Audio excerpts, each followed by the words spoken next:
கதையின் பெயர் நேர்மையான அணில். ஒரு அழகான காடு. அங்கு ஒரு சின்ன அணில் ஒன்று வாழ்ந்துட்டு வந்தது. அந்த சின்ன அணில் ஒரு பெரிய மரத்தில் தான் வாழ்ந்துட்டு வந்தது. அந்த மரத்தில் அங்கேயும் இங்கேயும் தாவி குதிச்சுட்டு விளையாடிட்டு இருக்கும்.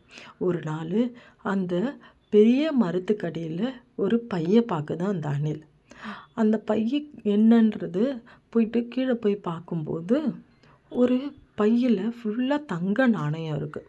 அச்சச்சோ, இது யாருடைய இதுன்னு தெரியலையே, இது என்ன பண்ணுறது அப்படின்னு யோசிச்சுட்டு இருந்தது.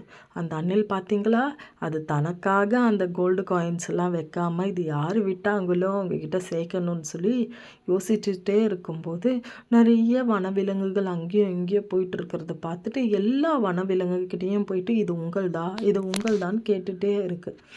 அதே சமயம் அது கேட்குற இடத்துல இருந்து ஆப்போசிட் சைடில் ஒரு வயசான முயல் ஒன்று அழுதுகிட்டே இருக்குது. எதுக்கு அழுதுன்னு தெரியலை.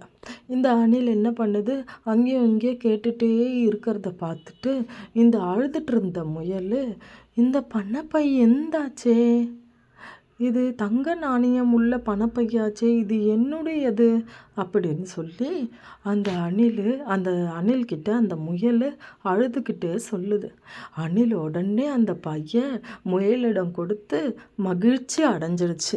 அப்பாடா, இந்த தங்க நாணயத்தோட பணப்பையும் சேர்த்து நம்ம கொடுத்துட்டோம், இன்றைக்கி நம்ம வாழ்க்கையில் நல்ல விஷயம் செஞ்சிட்டோம் அப்படின்னு சொன்னதும் அந்த முயலோட முகத்தில் சந்தோஷத்தை பார்த்ததும் அந்த அணிலுக்கு ரொம்ப மகிழ்ச்சி அழிச்சிச்சு. ஸோ சில்ட்ரன், எப்போவுமே குழந்தைகளாக நம்ம நேர்மையாக இருக்கணும். யாருடைய பொருளையும் நம்மளுக்கு ஆசைப்படக்கூடாது. மாரல் ஆஃப் த ஸ்டோரி என்னென்னா, நேர்மை எப்பொழுதும் நம்ம உயர்த்தும். பிறருடைய பொருளை ஆசைப்படாமல் நம்ம என்ன பண்ணிடணும், திருப்பி தந்துடணும். அதுதான் நல்ல குணம். சரிங்களா? நாளை சந்திப்போம்.